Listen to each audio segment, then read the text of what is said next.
Audiolibro editado por Ediciones Promonet. Copyright 2019. Manual de Estética. Introducción y práctica para spa y clínicas estéticas. Prólogo. Este libro electrónico ha sido publicado para todas aquellas personas que ven en el arte de la estética corporal una forma de emplear su tiempo provechosamente, y como la figura femenina y su autoestima son los factores más relativos a la salud mental, a la realización personal y a la felicidad.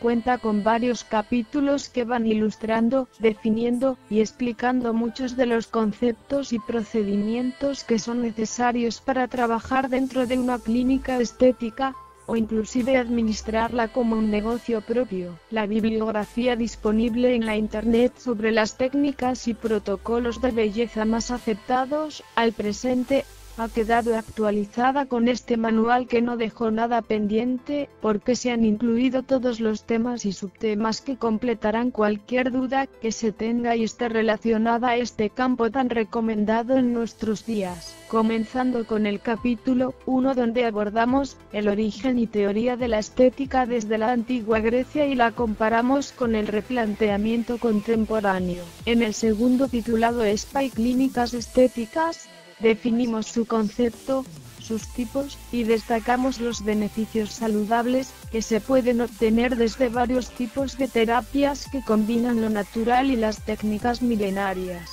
Y veremos cómo la estética también ayuda a las personas en casos más graves donde los traumas faciales sufridos por algunos accidentes que desfiguran nuestro rostro con métodos científicos más invasivos. Terapias faciales es el título del tercer capítulo, que nos describe los protocolos con los pasos detallados de un masaje para las molestias de la cara, y nos presenta la tipología de la piel. Además encontramos aquí una breve introducción a la cosmetología. Seguidamente abordamos extensamente 9 de los tratamientos corporales más utilizados en las clínicas por las esteticistas, que nos advertirán también de cuándo son aplicables a las pacientes y a quienes están contraindicados. En algunos de estos capítulos también hallará los ejemplos de los documentos médicos para el expediente del paciente de la clínica de estética, tal y como deben ser llenados y archivados para un servicio. La depilación especializada es otro capítulo de este tema que desarrollamos desde las características del pelo, criterios de selección de técnica depilatoria, clases de técnicas y por supuesto sus protocolos al proceder a aplicarlos. Otro de los tópicos que no hemos dejado fuera de este libro es la anatomía, abarcando 4 de los sistemas y aparatos corporales más directamente asociados a los tratamientos y terapias estéticas que se disponen a los consultorios de belleza. El capítulo 7 es acerca de la nutrición, que en sus 9 subtítulos reproduce el volumen 1 del meticuloso plan de alimentación 12 dietas de plenitud. La pirámide de la nutrición, donde entre otras opciones, se puede determinar el índice de masa corporal. Finalmente, el octavo capítulo, conoceremos cómo se diferencian las terminologías de protocolo y etiqueta, sus orígenes históricos y evolución hasta nuestros días, en que el postmodernismo le introduce normas o reglas subconscientes en los miembros de la sociedad sobre cómo debemos ser al usar el teléfono, entre otros muchos consejos de los estilos de vestir tanto para damas como para caballeros. Las costumbres de etiqueta culturales también son otro interesante tema que hemos querido presentar exhaustivamente en esta sección. El último capítulo es para los profesionales de la estética, y culmina con los detalles y conocimientos que todo esteticista debe conocer. Ha sido un placer para mí compartir con ustedes, amigos lectores, los más importantes datos de la estética y belleza que haya podido hasta ahora compilar para este manual o guía,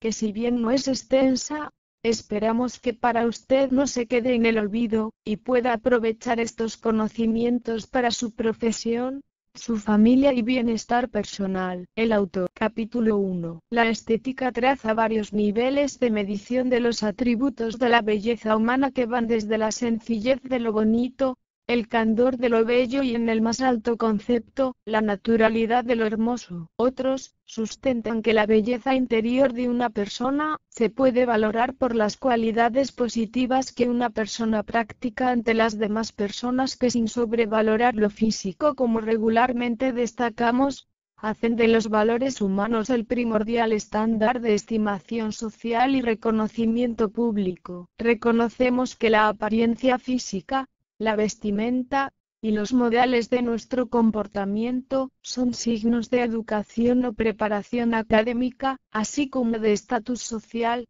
pero el atractivo físico, también se plantea si existe diferencia entre lo bello y lo sublime. Por un lado hallamos los factores inherentes en la personalidad y experiencia de cada persona, como la vanidad, la cual es definida como una cualidad de engreimiento y presunción por lo que se ostenta o demuestra. Paralelamente, el sentido del gusto personal se diferencia en cada individuo o grupo de influencia.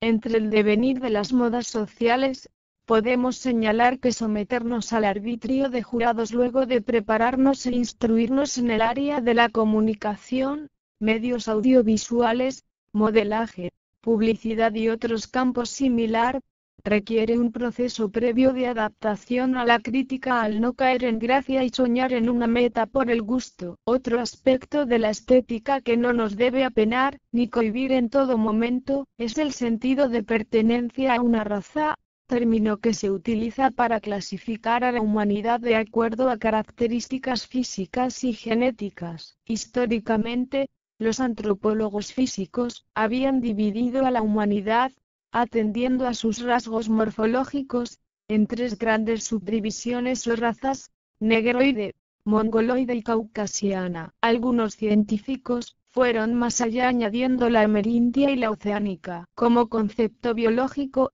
la raza era más evidente cuando las diferencias hacían referencia a los rasgos morfológicos, como la pigmentación de la piel, el color, forma y grosor del cabello, la forma de la nariz o la estructura corporal. La aparición del análisis genético vino a refutar esta idea.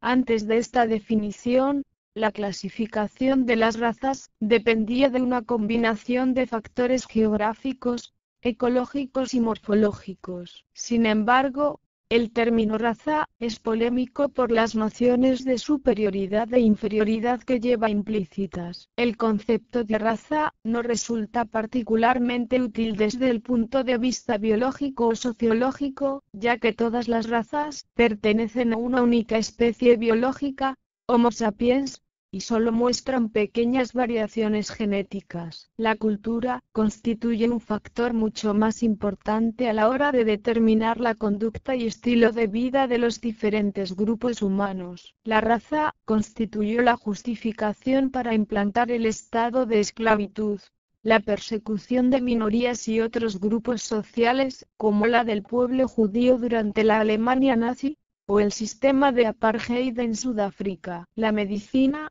y la psicología del arte, aunque disciplinas independientes, están relacionadas con la estética. La psicología del arte está relacionada con elementos propios de esta disciplina, como las respuestas humanas al color, sonido, línea, forma y palabras, y con los modos en que las emociones condicionan tales respuestas. En la medicina, las cirugías son el tratamiento de una enfermedad o corrección de una deformidad o defecto, por procedimientos manuales u operatorios, con o sin el uso de medicamentos. Esta rama de la medicina se subdivide según la naturaleza del procedimiento empleado en cirugía general, que trata todo tipo de lesiones; cirugía ortopédica, del aparato locomotor, que se encarga de corregir las deformidades; cirugía plástica, que trata de reconstruir los tejidos y reparar la pérdida de los mismos,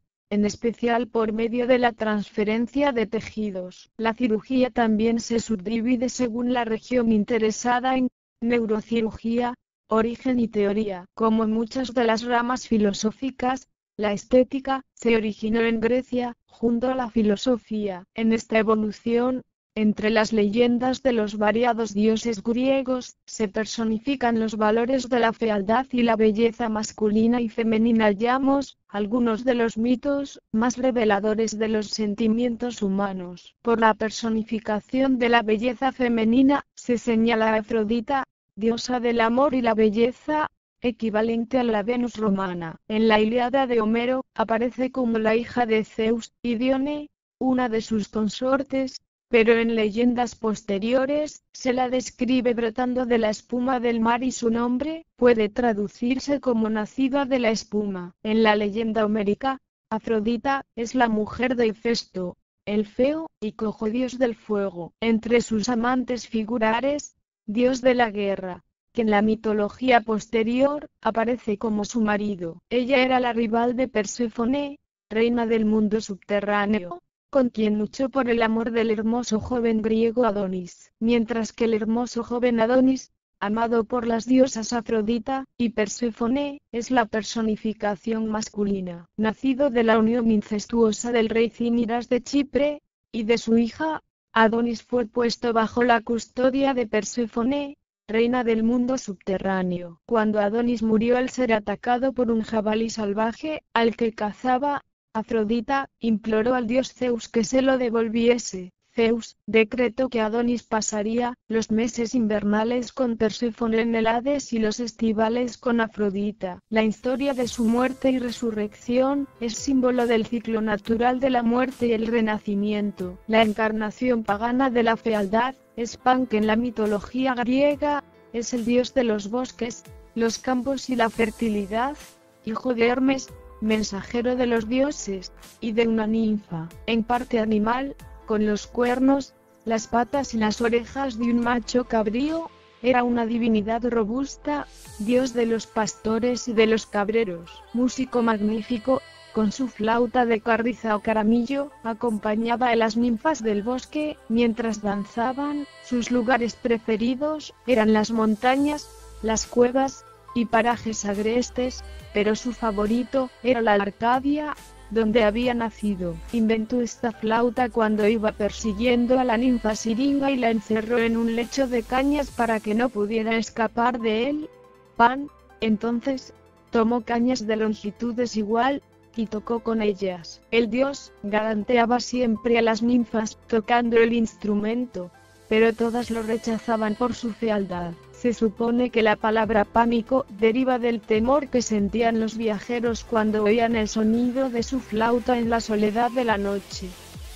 Respecto a la primera teoría estética que mantuvo algún alcance, fue la formulada por Platón, quien consideraba que la realidad se compone de formas que están más allá de los límites de la sensación humana y que son los modelos de todas las cosas que existen para la experiencia humana. Los objetos que los seres humanos pueden experimentar son ejemplos o imitaciones de esas formas. La labor del filósofo, por tanto, consiste en comprender desde el objeto experimentado o percibido la realidad que imita, mientras que el artista copia el objeto experimentado o lo utiliza como modelo para su obra. Así, la obra del artista es una imitación de lo que es en sí mismo una imitación. En su diálogo El banquete indicaba la diferencia entre contemplar la apariencia de belleza y alcanzar la propia idea de lo bello. El pensamiento platónico tenía una marcada tendencia estética. En otro de sus más famosos diálogos,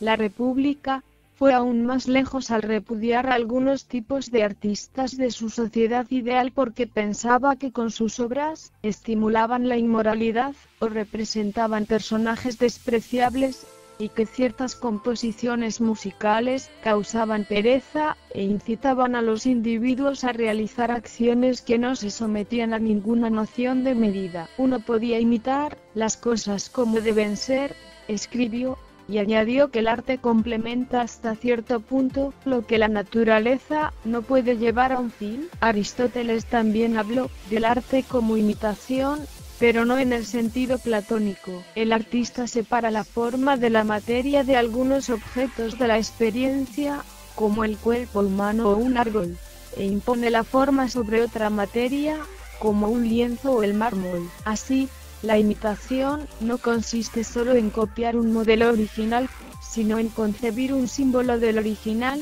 Más bien, se trata de la representación concreta de un aspecto de una cosa, y cada obra es una imitación de un todo universal. La manera de administrarse consideró un arte al citar a Aristóteles y a Platón.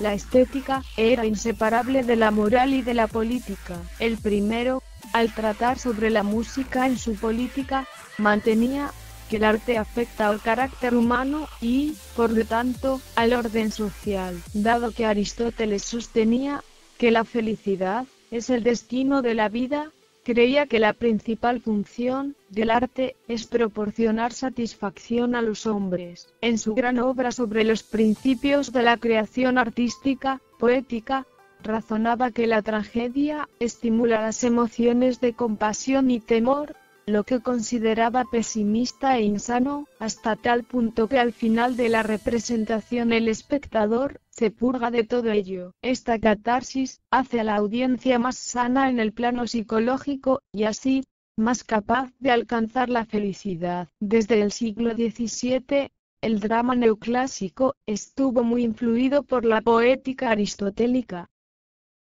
Las obras de los dramaturgos franceses Jean-Baptiste Racine, Pierre Corneille y Molière, en particular, se acogían a los principios rectores de la doctrina de las tres unidades: tiempo, lugar y acción. Este concepto dominó las teorías literarias hasta el siglo XIX. Finalmente, una situación moderna sería la de la provocación del piropo o halago que se brinda al ver pasar a alguien del sexo opuesto. Como decir, la experiencia estética se encuentra muy cercana a la experiencia mística, pues genera un abandono terrenal mientras se contempla el objeto estético. Durante la Edad Media, el arte estuvo al servicio de la expresión religiosa y sus principios estéticos se basaron, de manera primordial, en el neoplatonismo. A lo largo del Renacimiento, en los siglos XV y XVI, el arte vivió un proceso de secularización y la estética clásica abarcó más campos que el meramente religioso. Aunque vinculado al neoplatonismo, el filósofo del siglo III Plotino otorgó una mayor importancia al arte que el propio Platón. En sus tesis exponía que el arte revelaba la forma de un objeto con mayor claridad que la experiencia normal, y lleva el alma a la contemplación de lo universal. De acuerdo con Plotino, los momentos más elevados de la vida son estados místicos, con lo que daba a entender que el alma está unida, en el mundo de las formas, a lo divino, que él conceptuaba como lo uno. Estética contemporánea. La modernidad nos trajo los aportes de cuatro filósofos de finales del siglo XIX y principios del siglo XX con sus respectivos pensamientos de las principales influencias estéticas contemporáneas. En Francia, Henri Bergson definió la ciencia como el uso de la inteligencia para crear un sistema de símbolos que describe la realidad aunque en el mundo real la falsifique. El arte, sin embargo, se basa en intuiciones, lo que es una aprehensión directa de la realidad no interferida por el pensamiento. Así, el arte se abre camino mediante los símbolos y creencias convencionales acerca del hombre, la vida y la sociedad, y enfrenta al individuo con la realidad misma. En Italia, el filósofo e historiador Benedetto Croce también exaltó la intuición, pues consideraba que era la conciencia inmediata de un objeto que de algún modo representa la forma de ese objeto, es decir, la aprehensión de cosas en lugar de lo que uno refleje de ellas. Las obras de arte son la expresión, en forma material, de tales intuiciones. Belleza y fealdad, no obstante, no son rasgos de las obras de arte sino cualidades del espíritu expresadas por vía intuitiva en esa misma obra de arte. El filósofo de origen español Jorge Ruiz de Santayana razonó que cuando uno obtiene placer en una cosa, el placer puede considerarse como una cualidad de la cosa en sí misma, más que como una respuesta subjetiva de ella. No se puede caracterizar ningún acto humano como bueno en sí mismo, ni denominarlo bueno tan solo porque se apruebe socialmente, ni puede decirse que algún objeto es bello, porque su color o su forma lleven a llamarlo bello. En su ensayo El sentido de la belleza, 1896, propuso novedosos argumentos para una consideración fundamentada del fenómeno estético. El pedagogo y filósofo estadounidense John Dewey consideraba la experiencia humana como inconexa, fragmentaria, llena de principios sin conclusiones, o como experiencias manipuladas con claridad como medios destinados a cumplir fines concretos. Aquellas experiencias excepcionales, que fluyen desde sus orígenes hasta su consumación, son estéticas. La experiencia estética es placer por su propio interés, es completa e independiente y es final, no se limita a ser instrumental o a cumplir un propósito concreto.